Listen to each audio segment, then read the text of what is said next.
Hey, everybody. We'd like to welcome you all to our Counterpoise podcast. I'm one of your co-hosts. My name is Samantha Adams. I'm joined by my other two co-hosts who are going to go ahead and introduce themselves. Hi, everybody. My name is Malik Foster, co-host for the Counterpoise podcast. And I am your third co-host, Everett Stevenson. And today we have a topic that's dealing with one that's near and dear to our hearts. A lot of us may have grown up in the church and, have a lot of our foundations in the church, as well as currently still in the church and linked to the church for our spiritual guidance. But one of the things that we wanted to discuss was a clip that we saw recently that kind of called into question, the church and their role in providing social justice, if you will, or social action rather, in the local communities for the Black community in particular. So one of the things we're going to do here is start off with a little conversation in regards to the history that the church has played in the role of providing civil rights. And back in the day, one of the first organizations that comes to mind to us is the SCLC, which is the Southern Christian Leadership Council. Thank you. And that group was a group that was formed and worked in tangent with other groups, most noticeably the NAACP. Rainbow Coalition was another one, in which they would work to go around and helping to assist with civil rights issues that individuals may be having nationwide. They would either provide funding, maybe it might be legal representation, support for the family members after things that happen. And those things were kind of like ways in which the churches would come together to all, fight against social injustice that people are facing around the country. So I know there's other things that you guys may have some clips or ideas and things that you might want to talk about as well. So I'll let you guys jump in. No doubt. So some of the things I wanted to also touch bases with as far as what we're talking about historically. So historically, when the civil rights movement was going on, the church was heavily involved in that movement. And that was a political movement, right? It wasn't like it was just, just trying to evangelize, right? It was really trying to help. And the church wasn't the only religious entity that was involved in the community. It was also, the Nation of Islam was heavily involved as well, hence why you've ever even heard of Malcolm X. Some of the biggest political leaders were all members of different churches, right? You had Martin Luther King, who was a pastor of his church. You had, I'm sorry, I'm just drawing blanks right now.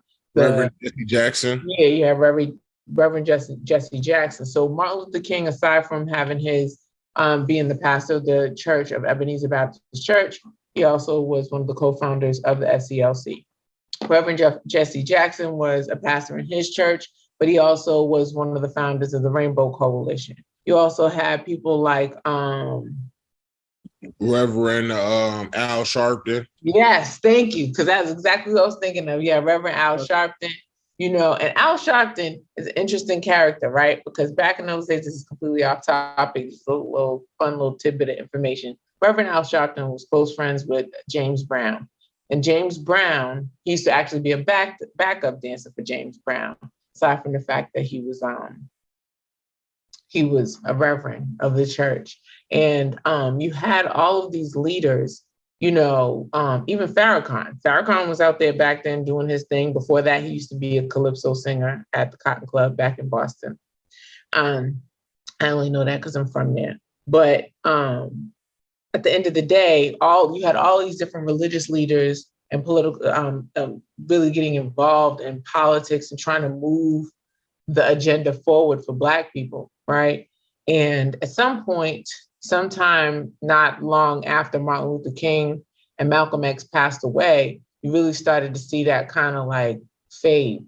And so you don't really see a whole lot of involvement in political movements as it relates to, the Black church. Al Sharpton is definitely still heavily involved. Jesse Jackson is not he ran for president a couple times, but, he's got some issues with his health. So you don't see him out there really doing a whole lot nowadays. You do see some people like, Raphael Warnock, who's a senator out here in Atlanta, Georgia.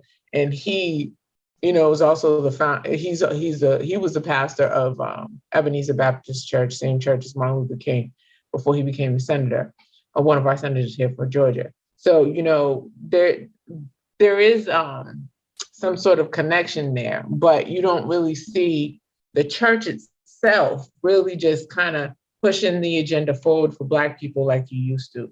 And so that's something that we really wanted to kind of dive into today. Malik, did you have anything that you wanted to add?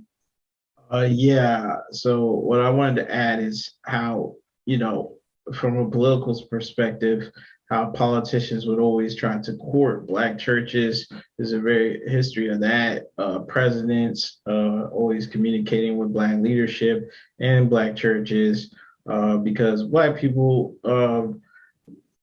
believe it or not, we tend to be very conservative. It's just now during this modern times, I think Black people are leaning toward more moderate and liberal, but generally speaking, Black people used to be very conservative, but that has changed over the period of time, but definitely back in the civil rights era and stuff, Black people were very conservative, but they were liberal in their policies of wanting to have equal rights, tangibles, and stuff like that. And some of those things still haven't changed today. So politicians will go to these Black churches to lobby for Black people to vote because the Black churches were known for galvanizing their clergy and getting them out to vote for primarily Democrats. I know Black people used to vote Republicans, but that switched. But primarily speaking, that's what politicians would do.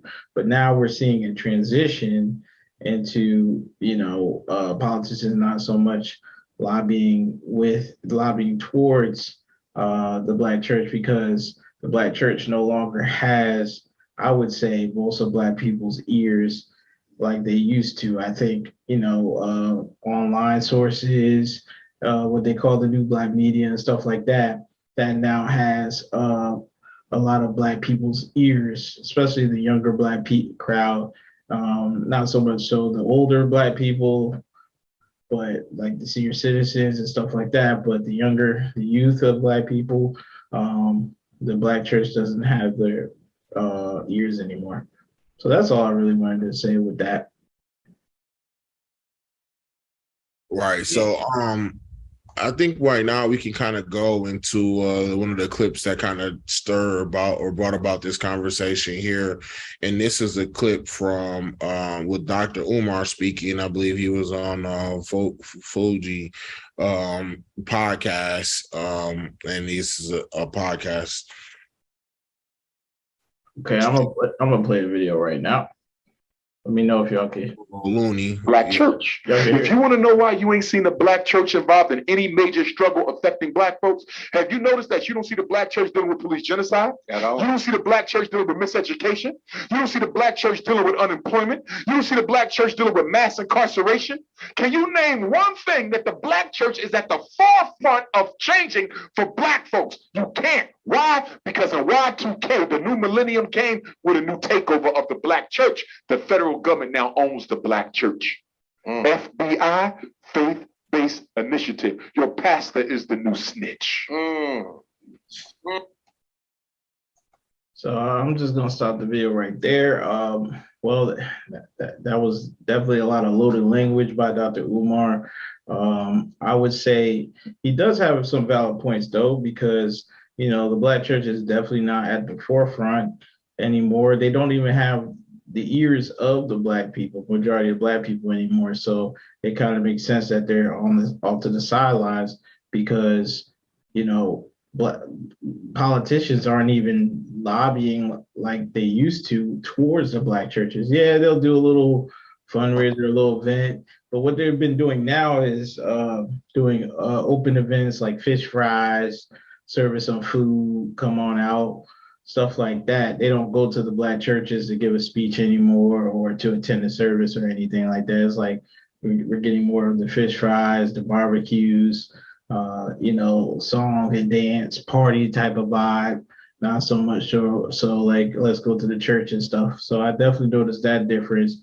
And I agree with Dr. Umar. The black church is definitely not at the forefront, and them being a snitch on that point, possibly so, because if we look at some of the things that are coming out with Aretha Franklin and what we know about other things that has happened in history, people are under surveillance, and there's been infiltrators, provocateurs, all kinds of stuff to stem black progress in this country.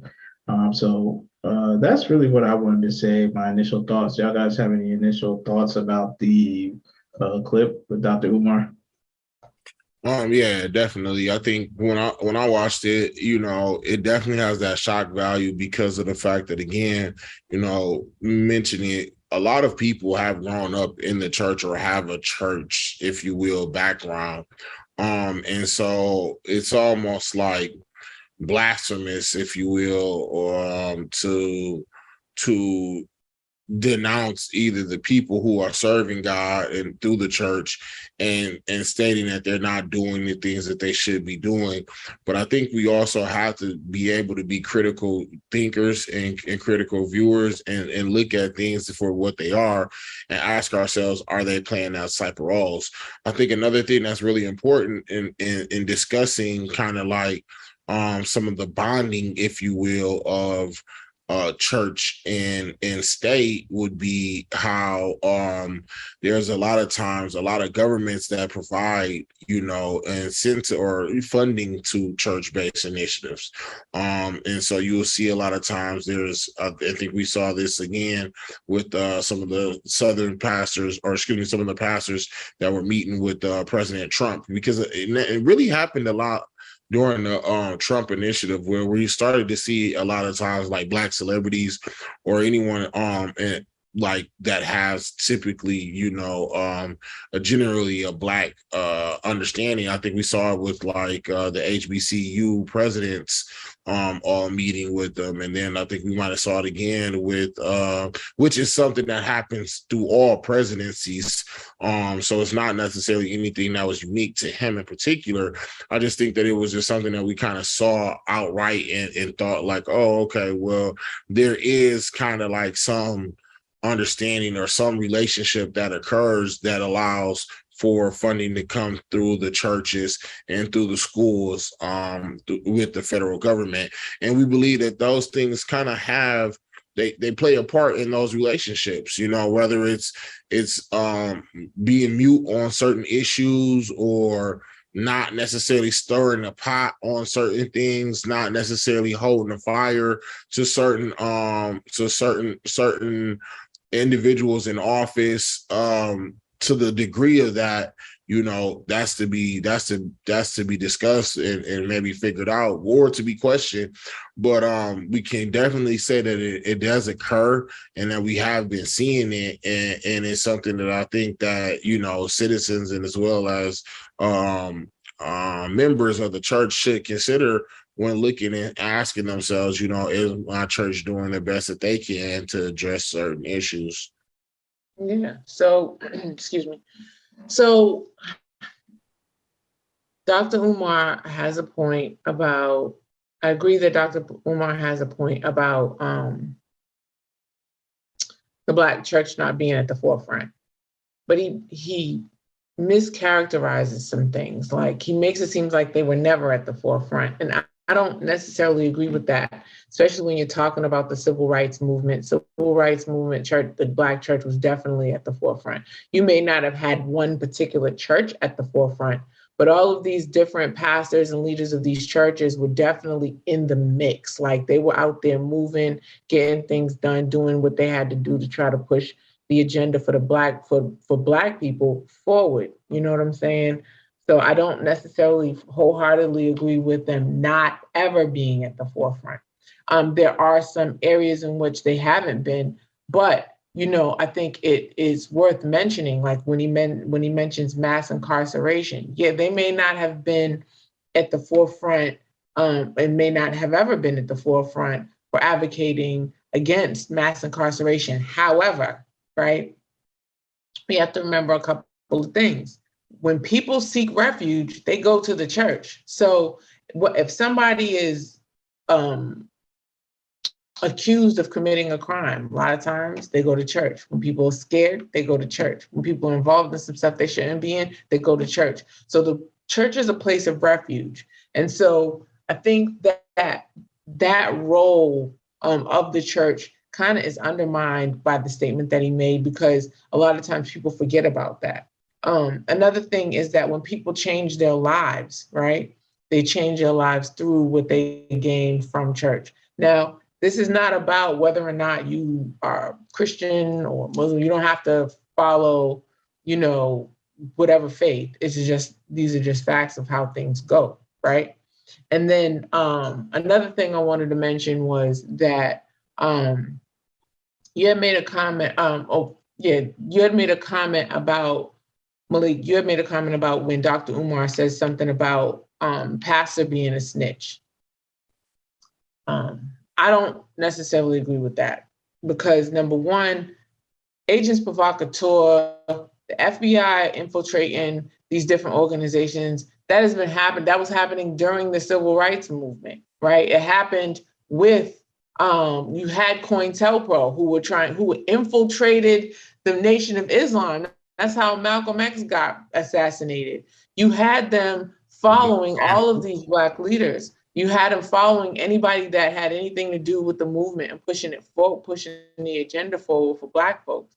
And so I don't think it's necessarily that they're snitching. I think it's just that they're scared. You see what I'm saying? On top of the fact, when you talk about the financial aspects of it all. Now, I wholeheartedly agree. We as a community don't put enough money towards anybody to lobby for us, right? It's mostly we got to go out and do all this other kind of stuff in order to make things happen. But things don't happen based on lobbying. If we were able to take our money, the money that because we are the greatest consumers in the country, probably even the world, right? Well, Black people by themselves spend more money on stuff than whole countries, okay? And so with that being said,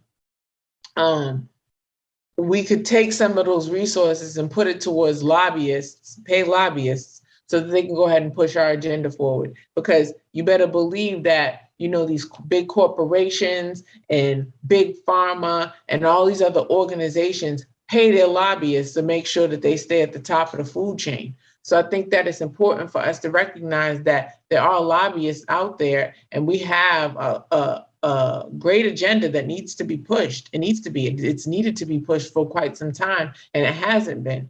And in order to push it, we got to pay somebody to do it. You know what I mean? And I think that we have to really start changing our thinking as far as how that's going to work, right? And as far as the Black church is concerned, maybe they need to get more involved with lobbying for us, right? Because there's more than one way to skin a cat. You see what I'm saying? You can't just go about something one way all the time and think that it's going to work. Things have to change, and we definitely have to make sure that things are moving forward the way that they're supposed to move forward.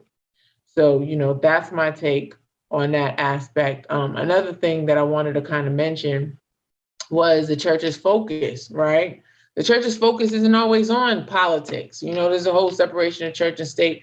Church's focus is on saving souls. You see what I'm saying? And so I think that right now, another thing is, aside from them having their own level of fear, I think that there's also an issue with them just trying to bring people to the church, right? And get them saved and get their souls saved and things like that. So I think that also too helps undercut, what it is that they're spending their attention and time on. They're trying to get money, and so they can have a building, do the building fund. Most churches are, a lot of churches are, not most, but a lot of churches are.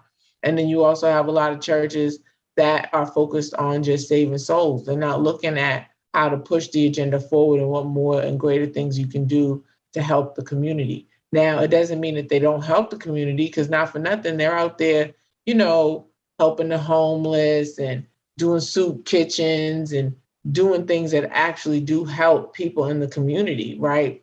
Book bag drives, toy drives, stuff like that. Those are all things that are very beneficial to communities. But, overall, when you're talking about the Black agenda, you don't see a heavy involvement of the Black church. Yeah, the Black church, Sam, is ran like kind of like a business. Like some businesses do charity events, give out food, et cetera, et cetera.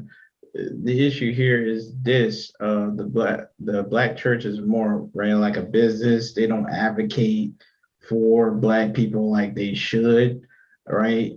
Especially if you want to have the Black people's ears, they don't even have the Black people's ears like they used to, and attention like they used to. More and more Black people are leaving the church because, like, what are they gaining out of it? You can listen to the word at home. You got apps, you got whatever you need. You don't necessarily have to go to a building to get your worship on, right? That sense of community, right? Because more people are like online and stuff anyways. It's not more like people to people, unfortunately. But the church should definitely be backing more Black grassroots organizations, more Black people who are trying to advocate and actually change things in our community that will help better our community and achieve things on the Black agenda, like you mentioned. So I think the Black church is definitely failing in that regard, in that aspect, because the Black church has always served a multitude of things, right? They've always served a multitude of causes, not just praise and worship, but support Black businesses, hold meetings that are important to Black people about their Black agenda and all of those kind of things. So just to say, just last on it, I would like to say that the Black church just really needs to become better advocates for Black people, because I feel like it's in their best interest too. They want people to start, crowding their doors and, attending the pew pits and all that stuff. So that's just my thoughts on it. You got anything? Yeah, no, another thing that the churches also do help out with, that I will say that on a positive note, is a lot of times, of course, you have your vacation Bible schools that also help with a lot of the youth kids. Recently, we just talked about this earlier.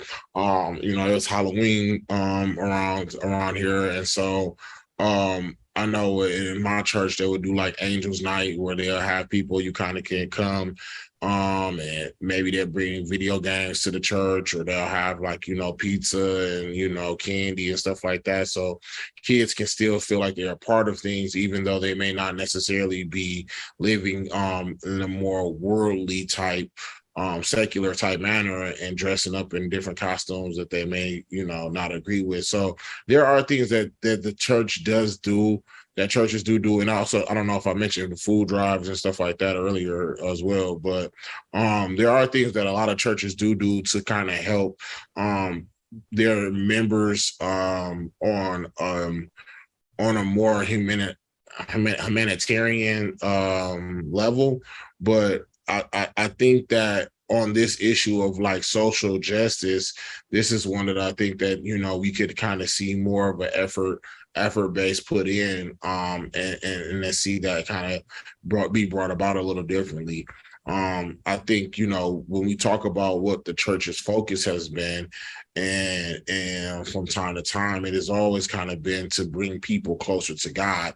So we do, and so I do believe that, their number one agenda should be that, helping people to develop a relationship with God with themselves, and not necessarily needing a mediator of a church or a pastor, but for them to also, I think a pastor's job is also for the constituents of the church to be able to have their own relationship with God, and for him to help the individual members to form that type of relationship, so that they don't necessarily need to come to an intermediary to kind of intercede between the two of them, that they can go into their prayer closet or wherever it is that they choose to go to connect with the higher power. So I think that's one of the main things that the churches should focus on. But I do believe within doing so, they should also look after their members. And that includes, dealing with social injustices that go take place, even if that means that you kind of put a little bit of pressure on individuals who you may have a relationship with. I think it's only fair that, everyone is held accountable for their actions and the things that they need to be doing.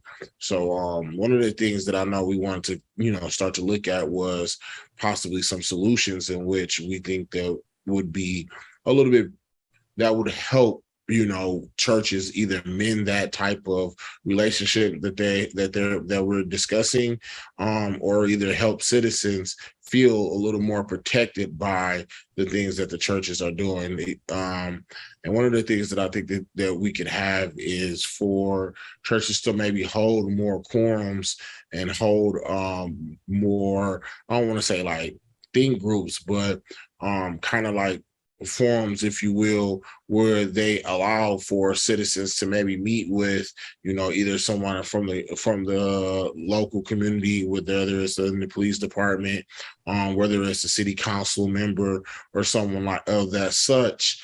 Maybe that's once a month, maybe that's once every quarter, however often they can do it. But something that kind of allow for the people to be able to have a voice and for them to be able to directly go and be heard and to build a relationship with, the government, the governing individuals within their local communities. That way that the church can feel like they're involved, that they have a connection to the department so that they understand. Another thing that could help with is also maybe the different departments can understand the church members and get to know some of them so that they can understand. And it sucks because I don't want to necessarily say like, oh, you should pick and choose who you choose to be nice to or who you choose to govern a certain type of way. But the fact of the matter is that's how things get done in this world. So I think if we can mend those relationships and build those type of bonds, that would be ways for church members and individuals within that church to be able to have a voice, to be able to have, if you will, a force. I don't want to necessarily say force, but it would be able for them to have a level of connection that will make maybe officers or make maybe, prosecutors or make maybe other individuals who have roles in providing social justice to think twice before they harm members of their church or other members within that community. Yeah, I do believe that churches should take more of a protective role. I mean, they do, right? Because they do offer refuge, like I stated before, but more of I guess, more of an offensive role, right? Like it's more like churches play defense, but they don't like go out there. You gotta be a little bit more offensive, not offensive, but offensive. And I think that in doing that, it will help push the Black agenda. I don't know if necessarily money needs to be funneled through the churches for lobbying, but I do think that there needs to be a closer relationship between the Black church and lobbyists, because number one, it'll get politicians into those churches, like how Malik said. You don't really see that happening too often. And, you'll also be able to get more in tune with what's going on in the community, because communities will feel more comfortable going to the pastor of their church or the church down the street or whatever than they would, say, going to the police to talk to them or going to some politician that they don't know who that is. You know what I'm saying? So to talk to their constituents, I think that finding different ways in that way would absolutely help and work. But I do think that there needs to be some sort of lobbying. I do also think that there needs to be some sort of like the leaders of the church, even if they create a department, I don't know, something where people there's somebody there, a liaison of some sort, that can really just try to help with the agenda of the community, the Black community in that area where that church resides. Create an organization like the SCLC or the Rainbow Coalition, where all these Black churches talk to one another and try to figure out what common things that people in their communities are looking for and try to push for those things to happen.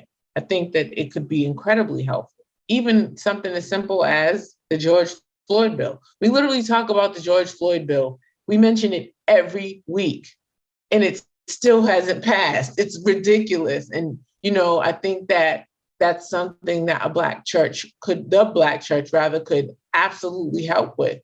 And that's getting some sort of reform for Black people and some kind of reprieve from the things that the Black community, or the diaspora rather, has suffered throughout the years. And the George Floyd bill really just helps as far as like our relationship with police and all of that other stuff. So I do think that the Black church needs to be more involved, because if it's supposed to be such a staple within the diaspora, then they need to be doing more. I mean, that's just my opinion about that. So, did you have anything? Yeah, I was going to say, I think they just need to be on the forefront of some of the issues that are on the Black agenda. Definitely, number one, reparations, if they're at the forefront of that. And a lot of the bigger churches can kind of get on the same page as far as supporting any organizations and supporting any candidates, and actually being vocal about, hey, we're only supporting candidates that are going to provide tangibles to our community, the clergy that we serve, the people that we serve. And I think that will go a long ways, because them sitting on the sidelines doesn't benefit anybody. It definitely doesn't benefit the Black church. It doesn't benefit the Black community as a whole. So I think by them actually being strong advocates and supporting financially and with their presence, with their membership, these organizations, potential candidates, or anybody, be it white, Black, or whatever, Hispanic, Asian, etc., no matter the nationality or race, if they support what's on the Black agenda, I think they should say, hey, you can get the Black church's support, and we'll go to bat for you. So that's my solution. Yeah, so I think with that, we can just go ahead and jump on into our motivational minute, our Black book of the month, and our motivational minute, our Black book of the month, and our Black business of the month. Yeah, so our Black book of the month this month has been Tanashi Hill's Between the World and Me. It was a book that was being written from an author's standpoint of, if you will, it's like a letter from a father, a Black male, who was writing to his son, just kind of giving him some heads up as far as things that he can expect from lessons that he's learned throughout his life about friendships, just, you know what I'm saying, and growing into developing into becoming a man. Our Black business of the month has been brought to us by the Hungry Black Man, and this is a organization that's that's devoted to going around the nation, tasting different foods and from Black-owned businesses all around the nation. So you can check them out for if you're ever going any travel and you want to look for some maybe spots that have already been improved from that may be in a local town or city that you may be in, especially if it's a major metropolitan area. They generally have highlights and things of that nature in the website as well that kind of post different restaurants that you can visit and go through. And as far as the motivational minute, it is a quote that I have found from Dr. King, and the quote reads, "A religion true to its nature must also be concerned about a man's social conditions. Any religion that professes to be concerned with the souls of men and is not concerned with the slums that damn them, the economic conditions that strangle them, and the social conditions that cripple them, is a dry as dust religion." And so I believe that this is a quote that was rather fitting for this topic today, because we want to make sure that we don't see that these religions are being kind of dry as dust, as Dr. King put it. We need to also not only be concerned with the souls of the man, but we also need to be concerned with the living conditions of man, the standards of men, as far as, you know, where they are and how they're being treated, and also the type of quality of life that they're living. So with that being said, I want to thank you guys for checking out this episode. I want to let you guys know that you can always find us on Wednesdays on Instagram for our What's Up Wednesdays. You can also catch these episodes here on the weekends, around 1 p.m. on Saturday. We'll generally have these episodes up and ready for you. You can find us and follow us, like, subscribe, write any comments or anything in the post notes, or you can email us at counterpointspodcast or counterpointspod@gmail.com, or on Facebook. And then also you can find all of our social media handles that will be posted here on as soon as we get done on another page with all of it. Is there anything else you guys might want to add? Yeah. No, that's it. Yeah. That's So it. I'm also on Tagged. So if you want to find me on Tagged, it's not going to be showing up at the end. You can find me at Sam, SAMMI, YAM, YAMM. So it's Sam with 2 M's, I Yam with 2 M's. So other than that, everything that E said, like, share, subscribe, tell a friend, and make sure y'all are good to one another. Other than that, we out. Okay, guys. Peace.